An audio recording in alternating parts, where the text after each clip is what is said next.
Now for our next match, our first challenger looked a friend in the eye yesterday and without mercy took his reign over the howling abyss. It's Rekkles!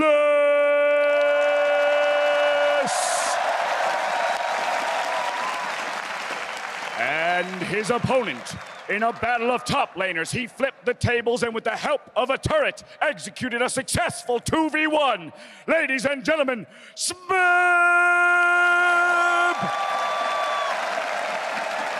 Lock and load, gentlemen. Let's have at it.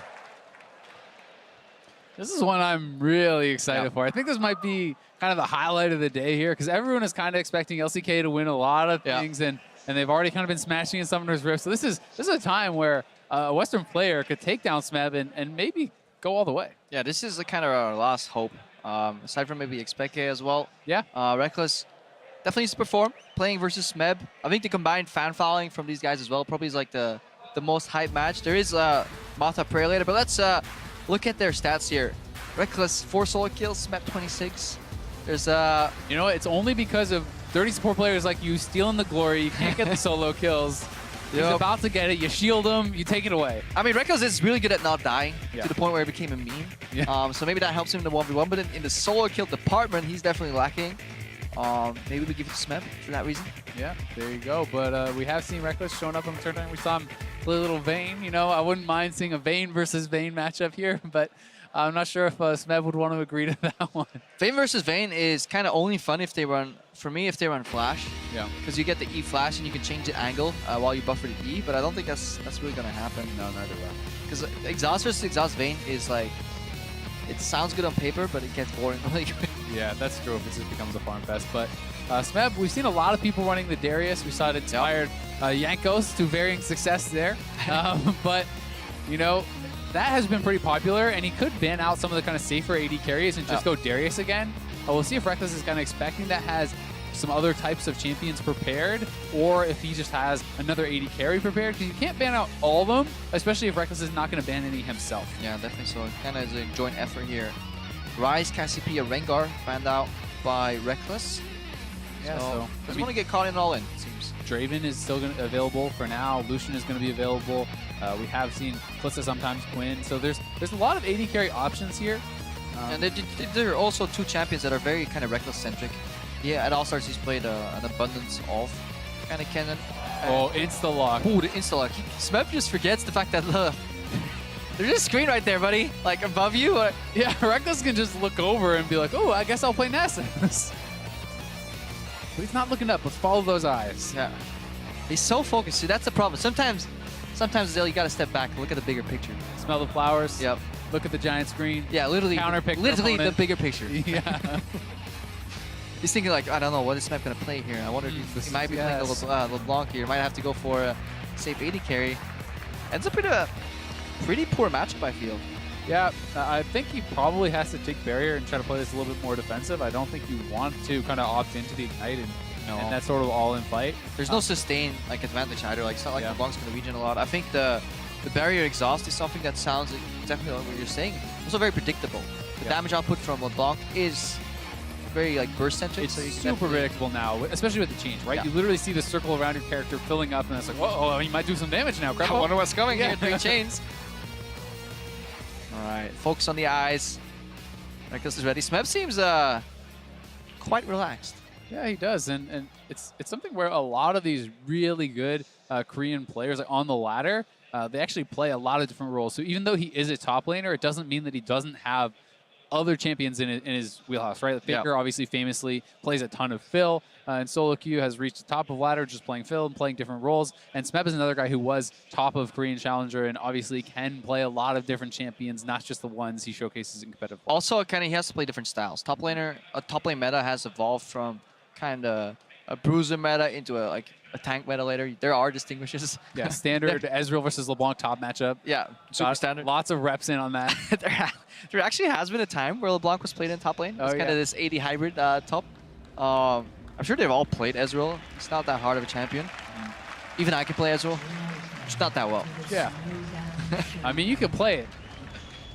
I'm physically able to select the champion. All right, let's dive into Runes of Masteries real quick, guys. There's armor on the yellows for Smeb, and the rest is just raw AP. So that's 26 ability power right there and raw magic pen. So Smeb is as all-in can get. Masteries as well.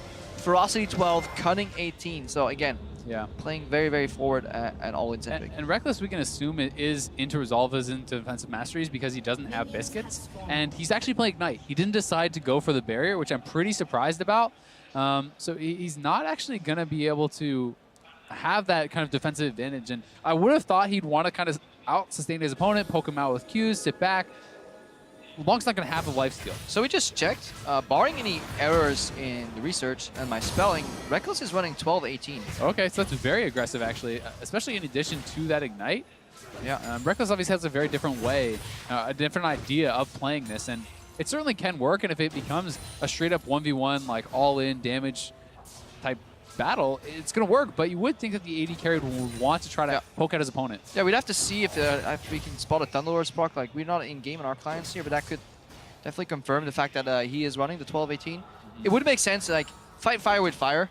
You don't need to go for the sustained kind of play style in terms of minion push, because you're going to be generating that anyway stylistically, champ versus champ, so you may just want to be able to punish him after a bad trade, but that damage right there. Speaking of bad trades, I mean, that's the thing, and it gets pretty scary. If that W connects, that's pretty brutal, right? So that's 2 mistakes from Rekkles already. He walks up in clear path with no minion blocking the potential counter chain, and then he doesn't land the Q as Smeb dashes in because he's a bit too slow.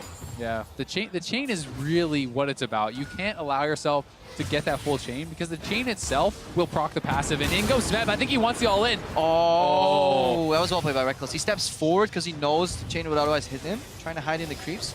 Yeah, that was really close. And it's a trade of summoner spells 1-for-1. It's the exhaust for the ignite. So Smeb does still have his aggressive summoner, and Rekkles does have the defensive one. Yeah, definitely so. But exhaust is just so valuable here versus LeBlanc if she ever dashed in. Again, she's super telegraphed. Yep. Rekkles also did use his potion there, so doesn't have that available. Smeb is holding on to his. We may see him pop that if he does want to go for the all-in. It could actually be kind of what gives that away. Definitely, but Rekkles on first base definitely wants to pick up a no magic mantle. Just get that somewhere in, because again, it works against the ability so well. A couple of extra points in MR, just having you survive, and then later on your attack speed will give you much more value in extended trades. Yeah, I agree. It'll be interesting to see if he does like to do that, though, over the double Dorans, which seems like pretty much everyone goes for. Yeah, we haven't seen too many people elect for those kind of more pure defense options. Maybe Rekkles will be the one to kind of break the mold there. Yeah, he will get a minor CS lead here, barring any issues. He is an AD carry. They can lost it on their turret. Doesn't have his support to help him, though. Aha. Even better. No support to screw up the CS. Can I get the cannon relic stack, please? Oops. My bad. Running around runes. Happens. All right, Smeb is going for a freeze, I think. Nope. Actually, he wants to bound down. That's interesting. He just wants to be able to bounce the passive, but he actually procced the passive on the cannon and then used the Q on it, so it didn't bounce everything. So he did kind of mess that up, and as a result, not going to push it quite as fast. But I don't know if it really would have made a difference as far as minions denied. I don't think so. No, I wouldn't. Might be able to stop the base, though. Does he want to? Smeb going to punish that? I think he's scared of like an EW combo, because Smeb was pretty high on health. If you're wondering how that would freeze, it would basically just mean you keep the wave at that side of the map and then you bounce it. But yeah, it's probably still better to clear if you can. Gives Rekkles 1 relic advantage. Smeb also going for Lost Chapter, so is picking up something for his mana regen, able to kind of play a little bit of a longer game in that way, and is able to sidestep. And Rekkles is actually pretty low on mana here. It looks like he may, nope, he's gonna bounce back. Trade his summoners again. Yeah, but they're not double popping him on the first trade, so they saved some for the second. Rekkles right now, this is the problem, is if you go low on the first engage, Smeb will threaten you for a secondary all-in here. Yeah, and when he's getting zoned off the minion wave, he can't actually go for much, and the chain is there. Oh, the turret shot! Oh, he got him. Martin LeBlanc versus 80 carries, man. And I wonder if Rekkles actually peeked up at the screen, and if he actually went for a blind generic strong Ezreal pick that would be okay into everything, or if he was aware of what Smeb was playing there. Yeah, I mean, I was looking at him on the camera, and yes, that doesn't tell anything, but didn't look like he ever looked away from the computer screen, right? So I'm not sure that he did actually know. He may have been told by Smeb for all we know, right? He may have been fully aware of it and confident in his abilities, but I can't believe we were like just encouraging ghosting. Here, the final trade again, Smeb holding E. So that's the problem with Ezreal as well. You can't because your gap closer is that slow, and it's at that moment Rekkles knew. Yeah, and especially with all the effort he put into this, right? Yeah.